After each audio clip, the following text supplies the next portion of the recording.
Assalamualaikum warahmatullahi wabarakatuh. Perkenalkan, nama saya Diana Nurzanuardani dengan NIM K71190067 dari kelas 3B PGSD UNS Surakarta. Di sini saya akan menjelaskan materi mengenai getaran dan bunyi. Di sini saya akan menjelaskan materi mengenai getaran dan bunyi. Materi yang pertama yaitu getaran. Getaran adalah gerak bolak-balik di sekitar titik atau posisi kesetimbangan. Dalam getaran, ada amplitudo getaran.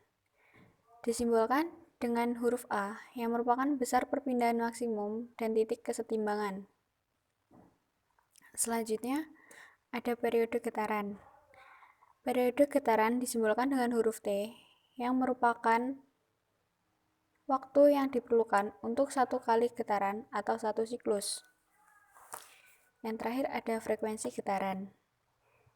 Frekuensi getaran disimbolkan dengan huruf F yang merupakan banyaknya getaran untuk satu satuan waktu. Satuan SI untuk frekuensi adalah Hertz, yang mana 1 Hertz sama dengan 1 getaran per sekon. Sehingga hubungan antara frekuensi dengan periode dinyatakan dengan persamaan F sama dengan 1 per T.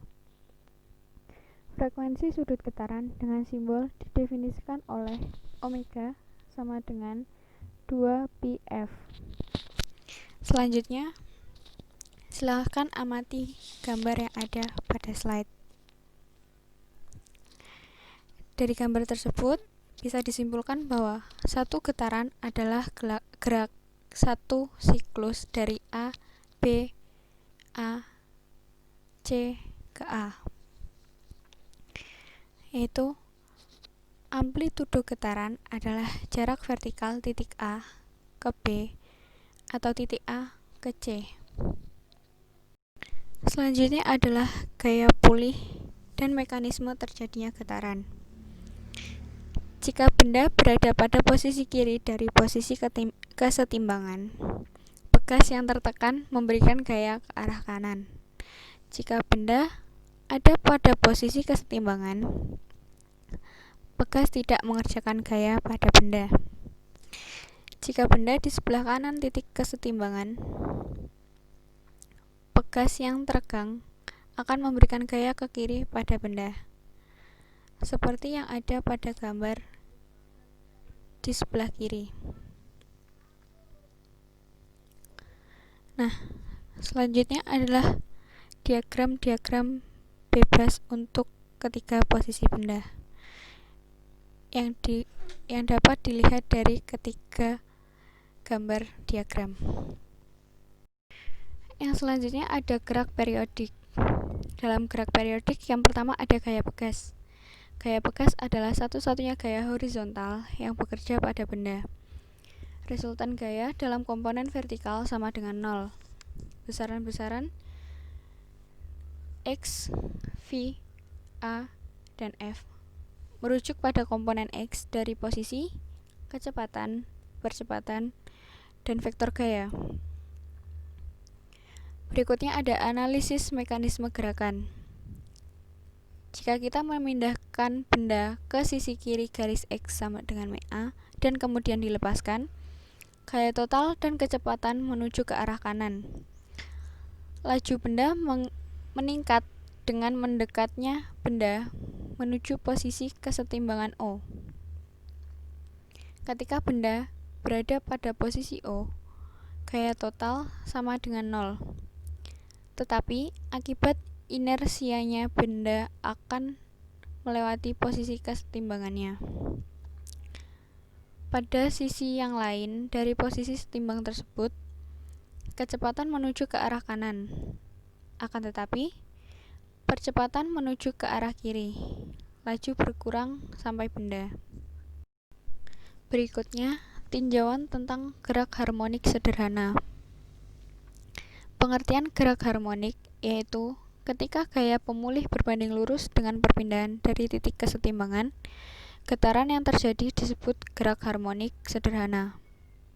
Jika diturunkan persamaan, menghasilkan kecepatan gerak V sama dengan dx per dt sama dengan A omega sin kali omega T plus Pi.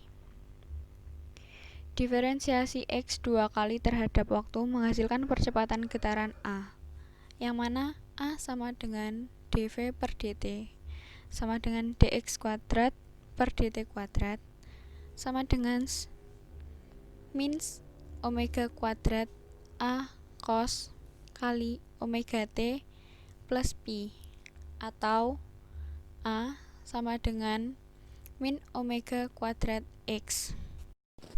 Eliminasi dari persamaan-persamaan di atas menghasilkan omega sama dengan akar K per M, atau omega kuadrat sama dengan K per M. Nah, diketahui bahwa omega sama dengan 2πf, maka persamaan di atas menjadi sebagai berikut, yaitu F sama dengan 1/2 pi akar K per M, atau T sama dengan 1/f sama dengan 2pi akar K per M. Dari persamaan tersebut terlihat bahwa periode dan frekuensi gerak harmonik sederhana, yaitu untuk sistem massa pegas, hanya bergantung pada massa benda dan konstanta pegas dan tidak pada amplitudo. Yang selanjutnya ada tinjauan energi dalam gerak harmonik sederhana.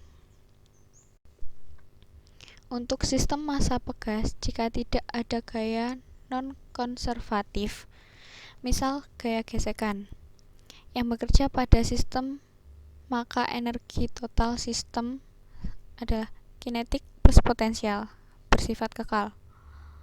Oleh karena energi potensial sebuah pegas dengan konstanta gaya K yang teregang sejauh X dari kesetimbangannya dapat ditulis dengan persamaan U sama dengan 1/2 kx kuadrat. Yang selanjutnya ada energi kinetik sederhana dengan persamaan K sama dengan setengah mv kuadrat. Maka energi total memiliki persamaan E total sama dengan U plus K sama dengan setengah kx kuadrat plus setengah mv kuadrat sama dengan kekal.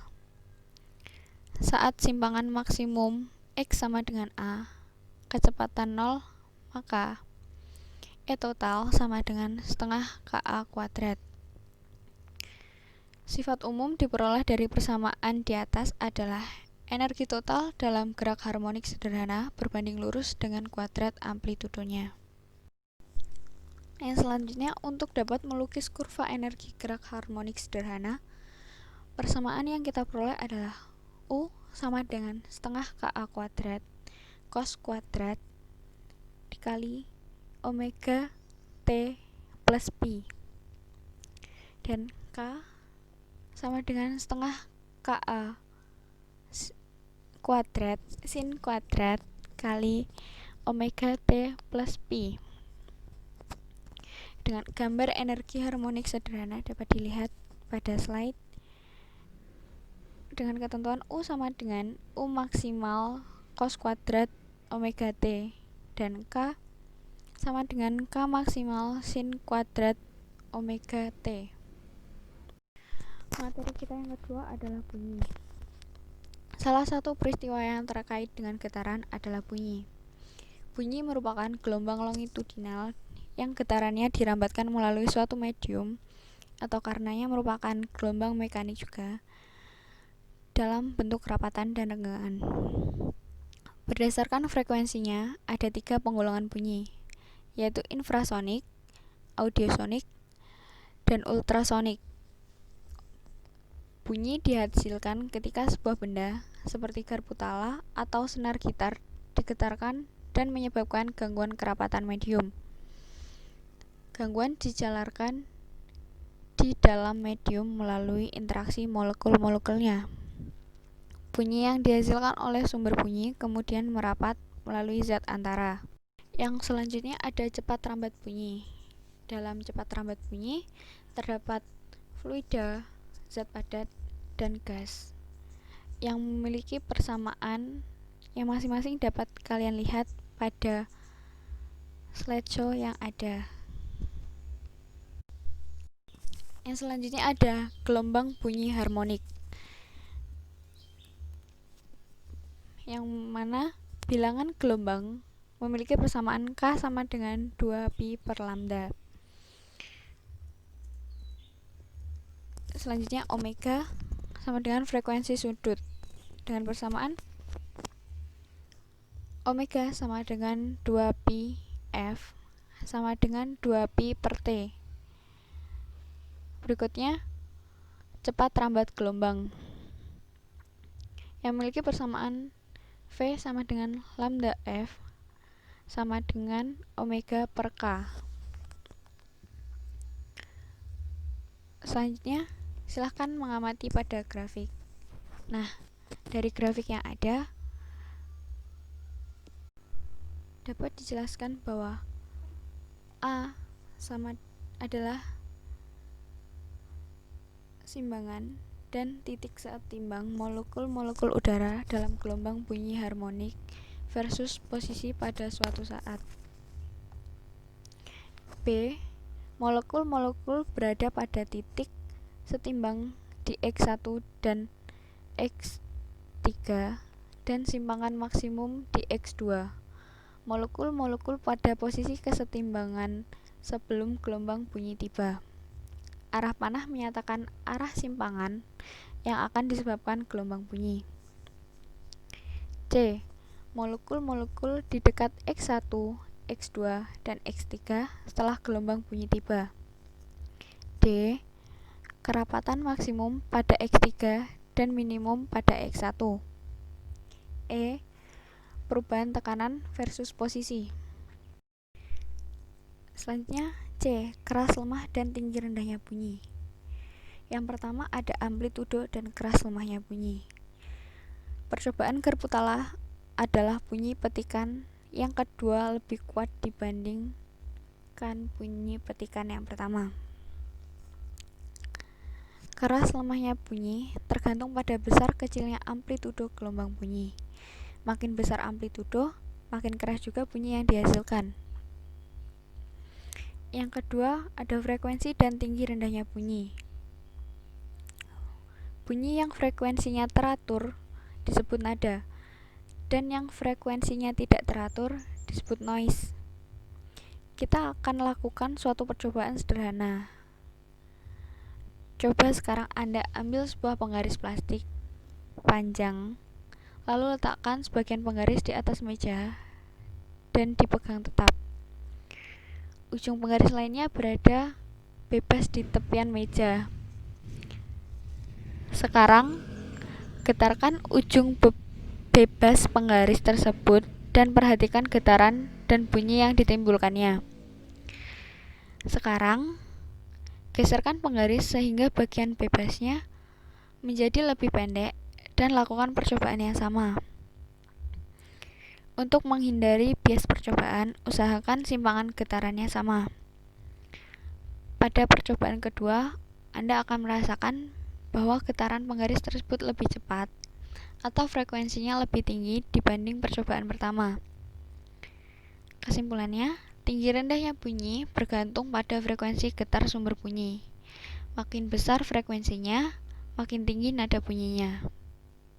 Yang ketiga ada intensitas dan tingkat intensitas bunyi. Intensitas satu gelombang bunyi didefinisikan sebagai jumlah rata-rata energi yang dibawa oleh gelombang persatuan waktu persatuan luas permukaan yang tegak lurus arah rambatannya. Terdapat tingkat intensitas gelombang bunyi, skala ambang pendengaran, dan ambang sakit yang ditentukan oleh masing-masing persamaan yang dapat dilihat pada layar. Jadi, rentang intensitas bunyi dari 10 pangkat min 12 W per M kuadrat sampai 1 W per M kuadrat bersesuaian dengan rentang tingkat intensitas dari 0 dB hingga 120 dB.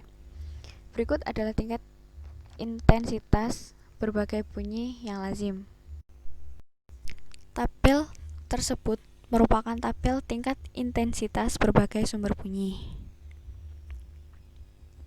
Nah, istilah keras bunyi atau loudness menyangkut semata-mata sensasi pendengaran seseorang, jadi bersifat subjektif dan tidak dapat diukur dengan suatu alat. Kepekaan terhadap kenyaringan bunyi bergantung pada intensitas bunyi, juga pada frekuensi.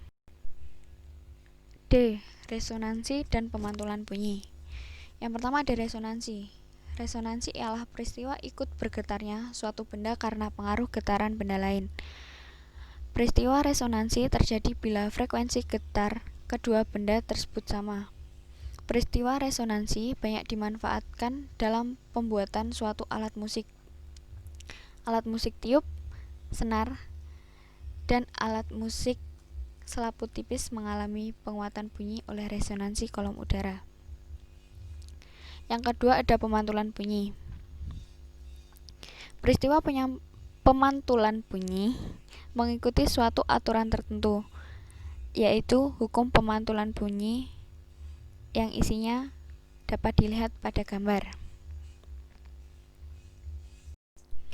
Selanjutnya fenomena pemantulan bunyi. Silakan dilihat pada gambar yang ada. Nah, dari gambar diketahui bahwa A adalah bunyi datang AB,